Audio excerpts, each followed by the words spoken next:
Naitwa Nicky Mburugo Mogambi, former councillor, former MCA Nkwene Ward, na mimi ndio kiongoza ambaye amesimamia ODM na Wanjege upande wa Mount Kenya East ama hapa Eastern, na ndio nimesimamia Meru County ODM na Wanjege.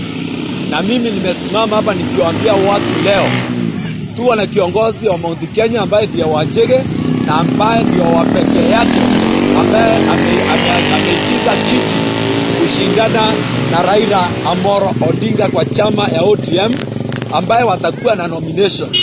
Na kiongozi wetu Wanjege ameomba tuwe na nomination by December mwaka huu, ndio tukienda mwaka ujao tuwe na candidate. Na Jimmy Wanjege amesema wakienda katika mchujo mwenye atashinda mwingine, yeye akishinda Raila akubali ameshindwa. Jimmy Wanjege amesema naye Raila akimshinda yeye atakubali amemshinda. Lakini hatutaki tukifika Kasarani tupatane na men in black ambao watakuwa anakuja kuharibu. Kama wataharibu, si tutakuwa na plan B.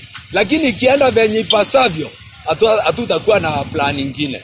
Ya pili, mimi nakasifu vikali ile kitu ambayo ilitendeka pale Migori, ambapo vijana walitoka wakarusha mawe, wakagonga gari ya Jimmy Wanjege na wakagonga zile gari ambazo tulikuwa zimetubeba.